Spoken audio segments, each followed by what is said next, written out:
এই মুহূর্তে দেশ ও প্রবাস থেকে যারাই আমার এই ভিডিওটি দেখছেন সবাইকে জানাই আসসালামু আলাইকুম ওয়া রাহমাতুল্লাহি ওয়া বারাকাতুহু।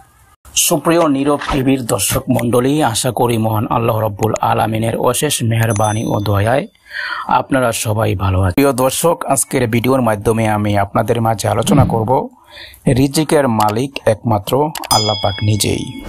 প্রিয় দর্শক, ভিডিওটি না টেনে শেষ পর্যন্ত দেখার বিনীত অনুরোধ করছি। আশা করি আমার এই ভিডিওর মাধ্যমে আপনারা অনেক কিছু জানতে ও শিখতে পারবেন। তো চলুন ভিডিওটি আরম্ভ করি।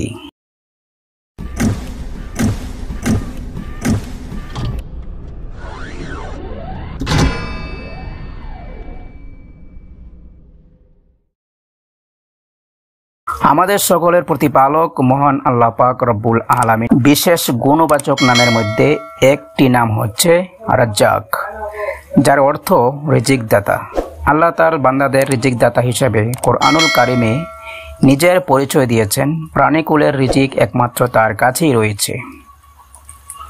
একমাত্র সর্বশক্তিমান আল্লাহর ইচ্ছাতেই রিজিক বাড়ে ও কমে। মানুষ শুধু রিজিক তালাশের চেষ্টা করে বিভিন্ন উপায় অবলম্বন করতে পারে। একটু সচ্ছলতা ও আরাম আয়েশের জন্য এর বাইরে কিছুই করতে পারে না, পারবেও না। আল্লাহ রিজিক তালাশের উপর অনুগ্রহ বাড়িয়ে কিংবা কমিয়ে দেন, এখানে কারো কোনো হাত নেই। কেউ কোনো ধরনের হস্তক্ষেপ করতেও পারবে না। আল্লাহ পাক ইরশাদ করেন, আল্লাহ পাক যাকে চান তাকে পরিমিত জীবিকা দান করেন। সূরা বাকারা আয়াত নাম্বার 212। বৈধ পন্থায় ধন সম্পদ উপার্জনের কোনো বাধা নেই, বরং তিনি তাতে বান্দাদেরকে উৎসাহিত করেছেন। ধন সম্পদ উপার্জনের ক্ষেত্রে আল্লাহর উপর ভরসা রাখতে হয়। তিনি বলেন, আল্লাহ পাক তোমাদের যে বৈধ ও পবিত্র রিজিক দান করেছেন তোমরা তা খাও। সূরা মাইদা আয়াত নাম্বার 88। রিজিক তালাশের আগে রিজিকের পবিত্রতা সম্পর্কে নিশ্চিত হওয়া জরুরি, অর্থাৎ হালাল হারাম জেনে উপার্জন করা ও খাওয়া। শরীয়ত বিরোধী সুদ, ঘুষ ও অবৈধ পন্থায় হারাম। জুলুম ও জোরপূর্বক কলা কৌশলের মাধ্যমে অন্যের সম্পদ হরণ করে রিজিক তালাশ করা একজন মুসলিমের জন্য সম্পূর্ণরূপে বর্জনীয়। এতে দুনিয়া ও আখিরাতের সব সফলতা থেকে সে বঞ্চিত হবে এবং আল্লাহর কাছে পবিত্র রিজিকের জন্য কায় মনোবাক্যে দোয়া করতে থাকা ও অসচ্ছলতায় ধৈর্য ধারণ করা। কেননা আল্লাহ পৃথিবীর সকল জীবের রিজিকের ব্যবস্থা করেন।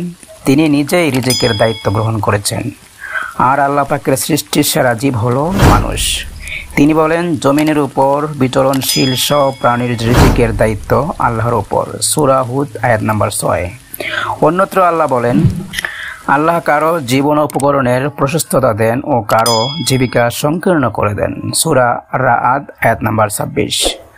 রিজিক পেয়ে আল্লাহর শুকরিয়া আদায় করলে আল্লাহর নিয়ামতের পরিমাণ আরও বাড়িয়ে দেন। তিনি বলেন, যদি তোমরা আমার অনুগ্রহের কৃতজ্ঞতা আদায় করো তাহলে আমি অবশ্যই তোমাদের জন্য অনুগ্রহ বাড়িয়ে দেব। আর যদি তোমরা আমার অনুগ্রহ অস্বীকার করো তাহলে জেনে রাখো আমার শাস্তি বড়ই কঠিন। সূরা ইব্রাহিম আয়াত নাম্বার 7।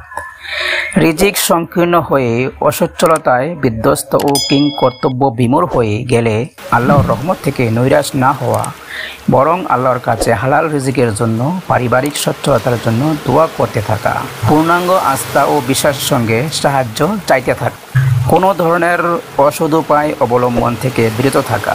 তিনি নিজের বান্দাদের প্রয়োজন সম্পর্কে পূর্ণাঙ্গ অবহিত রয়েছেন। তিনি তাদের প্রয়োজনের দিকেও নজর রাখেন। সূরা শুরা আয়াত নাম্বার 27। কেননা আল্লাহর সাহায্য ছাড়া কোনো মানুষের পক্ষে পৃথিবীতে এক সেকেন্ড সময়ও বেঁচে থাকার ক্ষমতা নেই। আল্লাহ বলেন, যদি তিনি তোমাদের জীবিকা সরবরাহ বন্ধ করে দেন তাহলে এমন দ্বিতীয় আর কে আছে যে তোমাদের রিজিক সরবরাহ করতে পারে। সূরা মুলক আয়াত নাম্বার 21। প্রিয় নবী বিশ্বনবী মুহাম্মদুর রাসূলুল্লাহ সাল্লাল্লাহু আলাইহি সাল্লাম ইরশাদ করেন, যদি তোমরা আল্লাহর প্রতি যথাযোগ্য ভরসা রাখো তবে তিনি তোমাদের সেই মতো রুজি দান করবেন যেমন পাখিদের দান করে থাকেন। তারা সকালে ক্ষুধার্ত হয়ে বাসা থেকে বের হয় এবং সন্ধ্যায় উদর পূর্ণ করে বাসায় ফিরে। তিরমিজি শরীফের হাদিস। মহান রব্বুল আলামিন বলেন, সালাত সমাপ্ত করে তোমরা জমিনে ছড়িয়ে পড়ো ও আল্লাহর অনুগ্রহ তালাশ করো এবং বেশি বেশি আল্লাহকে স্মরণ করো, হয়তোবা তোমরা সফলকাম হবে। তিনি সন্তুষ্ট হয়ে আমাদের সব কষ্ট অভাব অনটন দূর করে রিজিকের বরকত দান করবেন। এই ছিল আজকের ভিডিও। আপনাদের কেমন লাগলো কমেন্ট করে জানাবেন। ভালো লেগে থাকলে আপনাদের বন্ধুদের মাঝে সবার মাঝে শেয়ার করে দিবেন এবং আমার চ্যানেলটিকে সাবস্ক্রাইব করে রাখবেন। দেখা হবে পরবর্তী ভিডিওতে। আল্লাহ হাফেজ।